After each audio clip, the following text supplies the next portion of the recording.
চোর চোর চোর, আমার টাকা মানি ব্যাগ নিয়ে চলে গেল। চোর চোর চোর, আমার টাকা। স্যার, এই মেয়েটা আমার মানি ব্যাগ চুরি করে পালাচ্ছিল, ওর হাতে আমার মানি ব্যাগ। এই মেয়ে পকেট মেরে কোথায় পালাচ্ছ? কনস্টেবল, ওকে থানায় নিয়ে চলো। না বাবু, আমাকে থানায় নিয়ে যাবেন না। দিনে দুপুরে চুরি করা হচ্ছে আর তোমাকে থানায় নিয়ে যাবে না? না বাবু, আমি চোর নই, আমাকে ছেড়ে দেন। না স্যার, ওর কথা একদম বিশ্বাস করবেন না, একেবারে জালিয়াতি মাল। ওর কাজই হলো প্রত্যেকদিন মানুষের পকেট মারা। এই মানে ব্যাগ দে। ইস স্যার, স্যার, আমার মানি ব্যাগ। আচ্ছা ঠিক আছে, আপনি এখন যান, থানায় গিয়ে মানি ব্যাগ নিয়ে আসবেন। এই গাড়িতে ওঠো।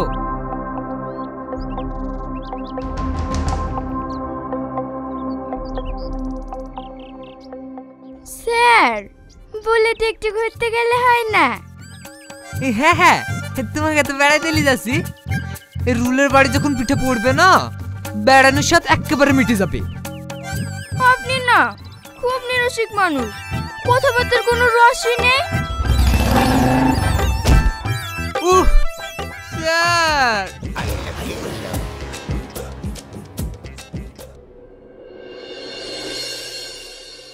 স্যার, ও স্যার, আমাকে ছেড়ে দেন না। এই চুপ কর, এত বকিস কেন? স্যার, কিছু খেতে দেন, সকাল থেকে কিছু খাইনি, খুব খেতে পেয়েছে। এ তো আচ্ছা ঝামেলা পড়লাম রে, সকাল থেকে বইকে বইকে আমার মাথা খারাপ করে দিল। স্যার, একে নয় ছেড়ে দেন। ছেড়ি তো দেবই, আগে ওকে ভালো করে সাইজ করি, এমন মার দেবো না সারা জীবনের জন্য পকেট মার ভুলে যাবে।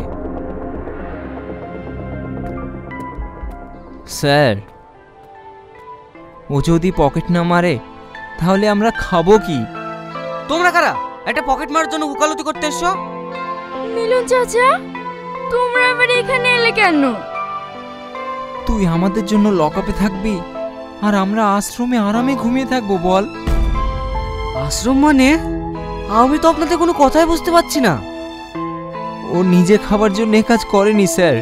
একটা বৃদ্ধাশ্রমে আমরা অনেক কজন অসহায় লোক থাকি, আমাদের সব দায়িত্ব ওই সালমার। ও যদি লকআপে থাকে তাহলে আমরা না খেতে পেয়ে মারা যাব স্যার, না খেতে পেয়ে মারা যাব। স্যার, সালমাকে ছেড়ে দেন না স্যার। এইটুকু মেয়ে, তুই এত বড় দায়িত্ব নিয়েছিস? হাবিলদার, ওকে ছেড়ে দাও। আচ্ছা ঠিক আছে স্যার।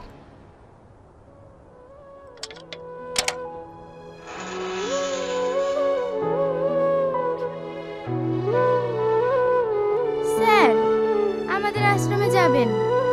আচ্ছা ঠিক আছে, যাবো। আর তুই পকেট মারিস না, এগুলো খুবই খারাপ কাজ। আজ থেকে আমি তোর পাশে থাকবো। আর হ্যাঁ, এই কার্ডটা তোর কাছে রাখ, প্রয়োজন হলে আমাকে ফোন করিস। আপনাকে অনেক ধন্যবাদ স্যার। তাহলে এখন আমরা আসি।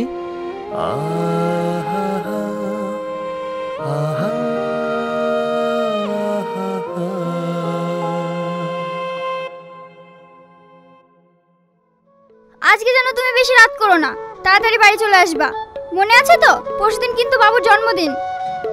আচ্ছা ঠিক আছে, আমার সব মনে আছে। সুরমানকে সব বুঝিয়ে বলে দিয়েছি, ওই বাজারগুলো সব করে দেবে। তুমি নিমন্ত্রণগুলো ফোনে বলে দিও। আমি নিমন্ত্রণ করতে পারবো না, তুমি করো গা। আমি করবো মানে? আমার ডিউটি নেই? কোথায় যে ডিউটি করো সেটা আমি ভালো করেই জানি। কি সব বাজে বাজে বলছো তুমি? ছাড়ো এসব, আমি এখন ডিউটিতে যাবো। এই নাও তোমার ফোন। সালমান আমার একটা মেয়ে ফোন করেছিল। কে ও মেয়েটা? কখন ফোন করেছিল আমাকে বলনি? ফোনটা দিইনি বলে তোমার গায়ে লেগেছে তাই না? কি করে যে তোমাকে বোঝাবো? ঠিক আছে, আমার এখন দেরি হয়ে যাচ্ছে, আমি এখন আসছি। যদি কোনোদিন উল্টোপাল্টা কথা শুনেছি না, এই সংসারে আগুন লাগিয়ে দেব, মনে রাখো কথাটা।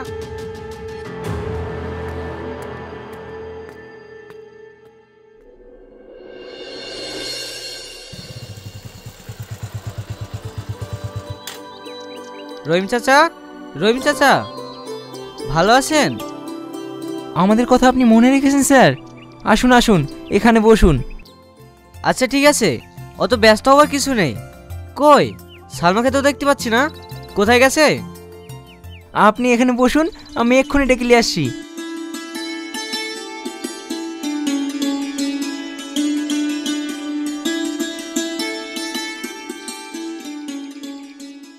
ভালো আছেন স্যার? হ্যাঁ হ্যাঁ, তোমার আশ্রম ঠিকঠাক চলছে তো? কোনো অসুবিধা নেই তো? না না, কোনো অসুবিধা নেই, আপনাদের অনুদানে খুব ভালোই চলছে। সত্যি সালমা, তোমাকে যতই দেখছি ততই আমি অবাক হয়ে যাচ্ছি। তুমি একা এত কাজ সামলাও কি করে? স্যার, আশ্রমের ভিতরে যাবেন না? চলুন না, আমাদের আশ্রমটা একটু ঘুরে দেখবেন। হ্যাঁ হ্যাঁ চলো।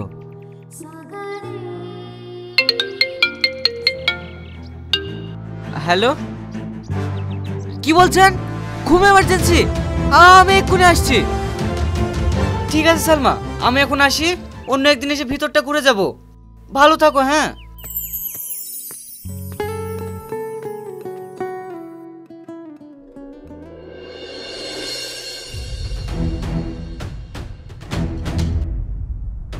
সবাই ওয়েট করছে আর ওর আসার কোনো নাম নেই। আজ আসুক, তারপর দেখছি কোথায় কি বসে আছে। ভাবি, তুমি অমন করছো কেন? ইন্সপেক্টর মানুষ, কখন কোথায় ডিউটি পড়ে, ঠিক আছে? দেরি হতেই পারে।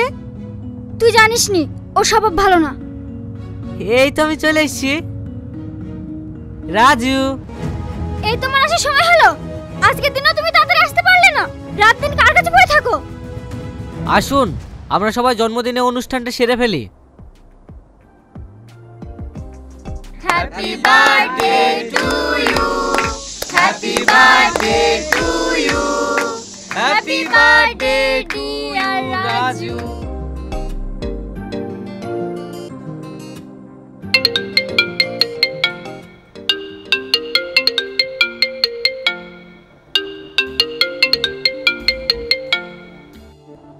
হ্যালো হ্যালো, কি বলছেন বলুন।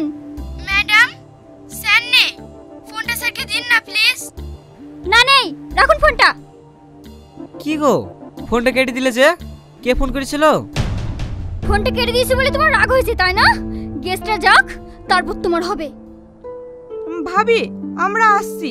সকল সময় ভাইয়ের সাথে ওইভাবে ঝামেলা করো না।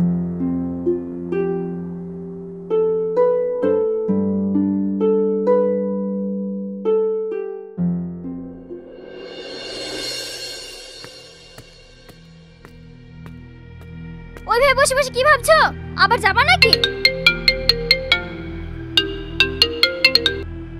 Hello sir. হ্যাঁ বলো, কি হয়েছে? একটা বৃদ্ধ মহিলা খুব অসুস্থ, তাকে তাড়াতাড়ি হসপিটালে নিয়ে যেতে হবে, তা নাহলে তাকে বাঁচাতে পারবো না। আমি অনেক জায়গায় ফোন করেছি, কোথাও গাড়ি পাইনি। আপনি যদি... হ্যাঁ ঠিক আছে, আমি এক্ষুনি গাড়ি নিয়ে আসছি, তুমি কোনো চিন্তা করো না। এত রাতে কোথায় যাবে তুমি? তোমার কোথাও যাওয়া হবে না। তুমি কি বলছো? একটা মানুষের জীবন নিয়ে? না না, তুমি সরো, আমাকে এক্ষুনি যেতে হবে। আজ যদি তুমি ঘর থেকে বেরো তাহলে কিন্তু খুব খারাপ হয়ে যাবে। ফিরে এসে দেখবে তোমার ছেলে বউয়ের মরা মুখ। তুমি কিন্তু কাজটা ঠিক করলে না। ঠিক আছে আমি যাব না, কিন্তু খুব বড় একটা ক্ষতি হয়ে যেতে পারে। সে তো হবেই, আমি খুব ভালো করে বুঝতে পারছি। তোমার চুকচুকানি উঠেছে। তোমার চুকচুকানি যে কিভাবে ছাড়াতে হয় সেটাও আমার জানা আছে।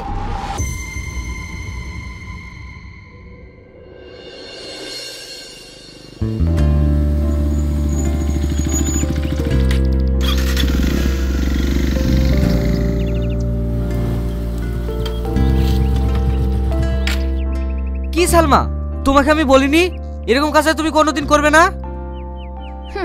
স্যার, আমরা গরিব মানুষ, আমাদের কথার দাম না থাকতেই পারে, কিন্তু আপনাদের কথার যে দাম নেই সেটা আমি জানতাম না।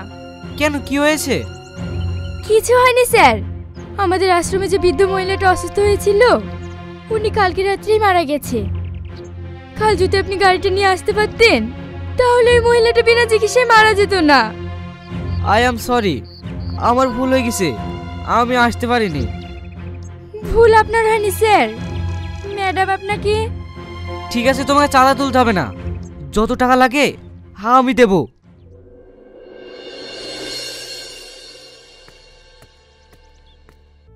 বড় বাবু, তুমি এসছো? কে মারা গেছে দেখবে না? কি ব্যাপার সোহেল, তুই এখানে? আর এটা কে?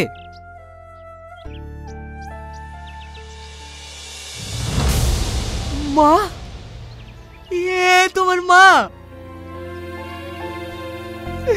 আমার মা এখানে কি করে এলো?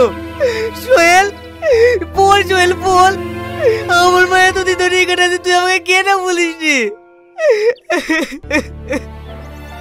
তাহলে শোনো বড় বাবু, সেই দিনের কথা। বৌমা, আমাকে চারটি খেতে দাও না, ভীষণ খিদে পেয়েছে। রাত দিন শুধু খাওয়া আর খাওয়া, কাজকর্ম ছেড়ে দিয়ে আপনারা কি শুধু খাবার নিয়ে বসে থাকবো? থাক বৌমা, তোমাকে আর খেতে দিতে হবে না। তোমার কথা শুনেই আমার পেট ভরে গেছে। বুড়ি খুশনি হয়ে গেল, তবু এখনো খোঁচা মারা কথা গেল না। ও খুশনি মরেও না। ভাবি, খালাম্মাকে এইভাবে বকছো কেন? উনি কি করেছে? কি গো, এত বকছো কেন? তুমি খালি আমাকেই বকতে দেখো, তাই না? একটা কথা পরিষ্কার বলে দিলাম, এই বাড়িতে তোমার মা থাকবে আর নইলে আমি থাকবো। এটা কোনো কথা হলো? কেন, আমার মা কি করেছে? তোমার মা আমাকে জানা তাই বলে গাল দিছে। ওর একজনের সমস্যা, সারাদিন রাত শুধু খুব খুব করে কাশে। আমি ওর সাথে থাকবো না। ওলি, তোমাকে চিন্তা করতে হবে না, সেটা আমি পরে ভাবছি। এখন চলো খেতে দেবে।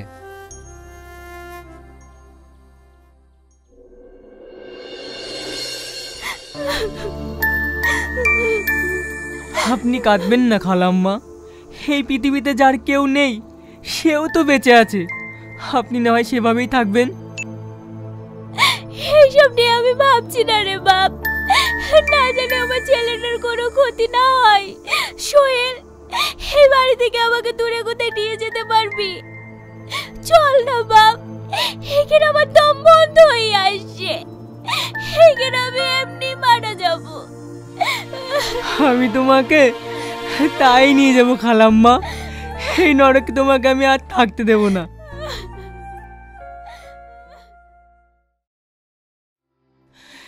কে একটু আমাকে সাহায্য করো না, দয়া করে তোমরা একটু আমাকে সাহায্য করো। তোমরা দাঁড়াও, একটু আমাকে সাহায্য করো না।